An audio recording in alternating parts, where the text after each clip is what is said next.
Assalamualaikum warahmatullahi wabarakatuh. Perkenalkan, saya Shani Mustika Rehalat. Saya Siva Lasmi, saya Rayala Putri. Saya Disara Desa Amanda. Kita dari mahasiswa fisioterapi Universitas Binawan. Di sini kita akan memenuhi tugas bahasa Indonesia, yaitu wawancara. Nah, di sini kita sudah bersama narasumber kita yang merupakan alumni fisioterapi Universitas Binawan tahun 2017. Narasumber kita ini pemilik dari iFisio loh guys. Perkenalan dulu ya. Oke, langsung kenalan sama orangnya langsung guys. Oke, halo semuanya, aku Kak Dika.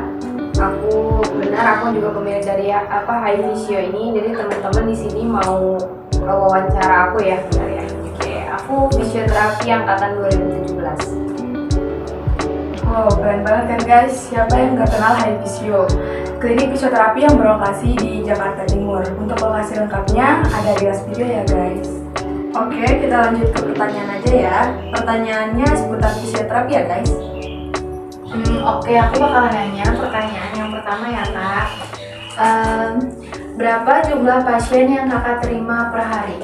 Oke, kalau di sini per hari itu minimal sih memang 1, tapi kalau paling banyak bisa sampai 5 sampai 7 dalam sehari ya. Oh, banyak banget ya Kak. Lumayan. Terus selanjutnya, apakah proporsi fisioterapis dan pasien saat ini sudah imbang Kak? Jika tidak, apa pendapat Kakak dan solusinya apa? Oke, kalau di Indonesia sendiri ya, jadi di Indonesia sendiri itu fisioterapi itu masih banyak sekali dibutuhkan gitu, karena juga profesi kita belum benar-benar dikenal sama masyarakat. Jadi belum banyak masyarakat tahu tentang fisioterapi. Jadi memang makanya kenapa lowongan fisioterapi masih banyak, dan kenapa kalian juga sebagai calon fisioterapi ini peluangnya sangat besar untuk masuk ke dunia kerja. Seperti itu sih. Oke, lanjut ya guys, pertanyaan selanjutnya. Kakak pernah nggak punya permasalahan terkait dengan etika pasien? Gimana solusi kakak buat menyelesaikan masalah itu? Ini gimana ya guys? Oke, kalau untuk etika dengan pasien, paling aku menjaga privasi pasien. Gimana caranya kita maksudnya menjaga atau nge-keep semua data-data pasien yang kita punya gitu sih.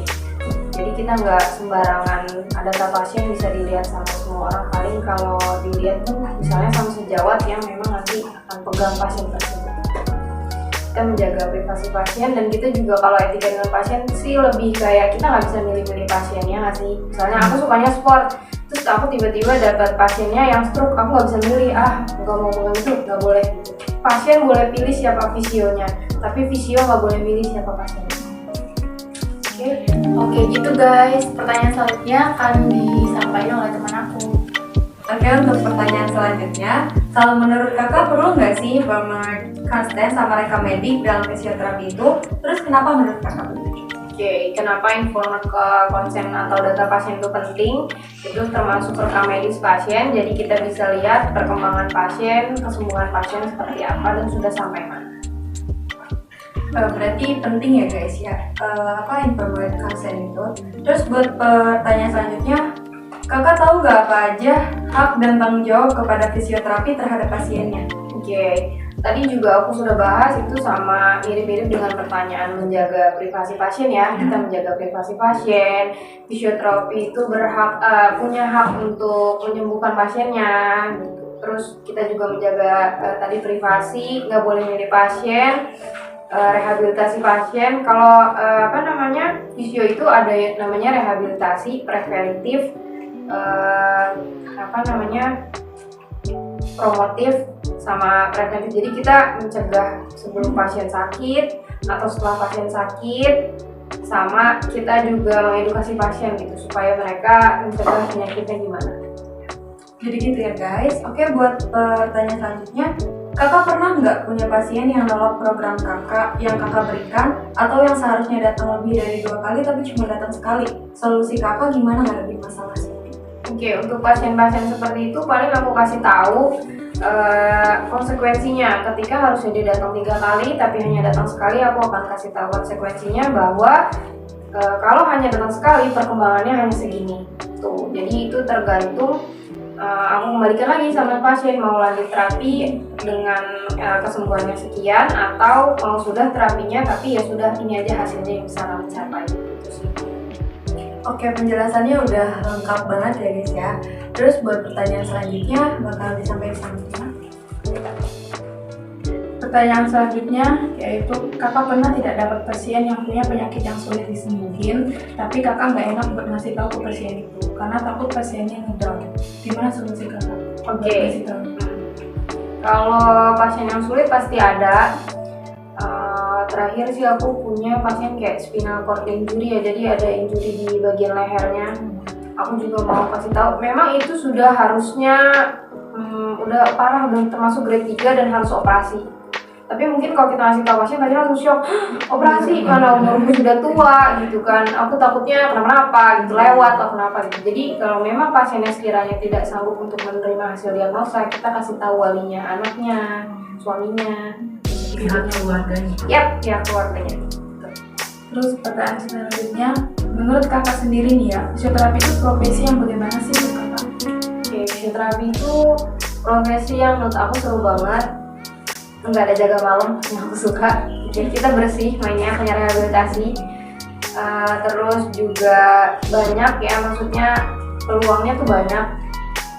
Bisa kemana-mana, bisa ke sport, bisa ke anak, bisa ke geriatri. Jadi apa ya, banyak sih hal baru yang aku temuin di fisioterapi. Nggak ngebosenin lah intinya profesi ini. Selanjutnya, menurut kakak kalau improvement konsentrasi yang kakak dilihat sama fisioterapis lain gimana? Oke, aku tetap informasi pasien itu kalau misalnya pasien temen aku ya sejawat mau lihat harus izin dulu sama aku, dan itu memang harus ada kepentingan apa. Kalau memang dia mau pegang pasien aku, dia minta informatnya, aku akan kasih karena itu sebagai track record kan. Sama-sama lihat perkembangan pasiennya sejauh mana. Dan harus tahu juga tujuannya yang betul. Iya, betul. Terus pertanyaan selanjutnya akan dilanjutkan oleh teman saya. Iya. Nah sekarang ini kita lanjut ke pertanyaan yang udah kakak punya dan jalani sekarang ini, yaitu apa yang membuat kakak yakin untuk membuka klinik sendiri?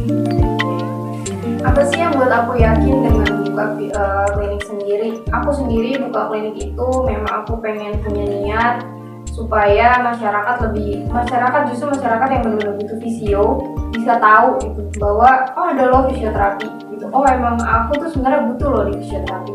Aku pengen orang-orang matanya lebih terbuka, lebih tahu bahwa ada fisioterapi buat bantu keluhan mereka. Gitu sih. Yang kedua, apa plan kakak ke depannya? Ada kepikiran nggak kayak mau buka cabang di mana gitu? Oke, kalau plan selanjutnya mungkin aku pengen bantu angkat adik-adik aku nih seperti kalian. Aku pengen buka cabang, insya Allah dengan isinya juga kalian-kalian juga gitu kan. Misalnya aku bisa nunjuk si Siva nanti jadi manajer di cabang Depok gitu kan. Terus sih kalau dari aku. Terus kakak ada pesan nggak buat kita para mama fisioterapi? Oke, buat mama fisioterapi, aku juga pernah ngomong ini di open house. Pesan aku selain kalian belajar di kampus, belajar itu di mana aja. Oke, kalau kalian malas baca buku, nonton YouTube. Kalau malas nonton, denger podcast. Oke, media belajar udah banyak banget. Kalau malas itu juga datang ke senior, tanya, ngobrol bareng. Jalan kemana ke kliniknya, temuin. Jadi perbanyak relasi. Tuh guys. Nggak harus di dalam kampus kan? Iya sih betul. Gitu, Untuk tapi mendapatkan motivasi. iya betul. Jadi kalau di kampus mungkin kalian di kampus nggak dapet apa-apa, enggak juga. Mulai di kampus kalian bisa kenal Kadika ya nggak? Iya, benar. Betul kan? Jadi bukan berarti kampus tidak memberikan apa-apa. Gitu. Jadi tetap kalian harus belajar tidak hanya di kampus, di luar juga bisa belajar. Oke. Jangan terpaku sama kata belajarnya, tapi banyak cara untuk menuju si kata belajarnya. Yang penting penting kalau menurut Kak Dika cari relasi. Oke? Wah, keren banget ya guys penjelasan dari Kak Dika. Sangat memotivasi. Terima kasih ya Kak pesannya untuk kita dan maba fisioterapi lainnya. Semoga kita bisa seperti Kak Dika yang punya klinik sendiri. Amin. Amin. Terima kasih banyak Kak Dika untuk waktunya.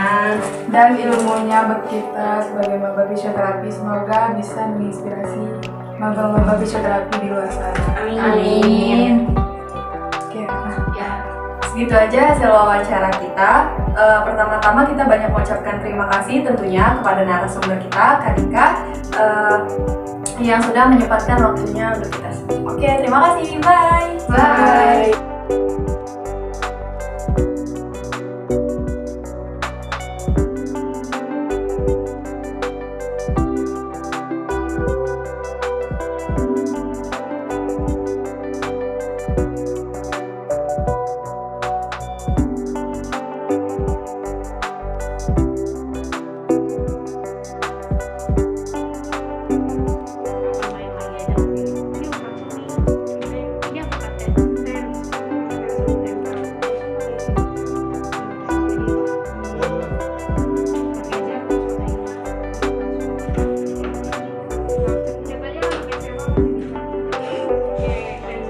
Oh, pernah lihat.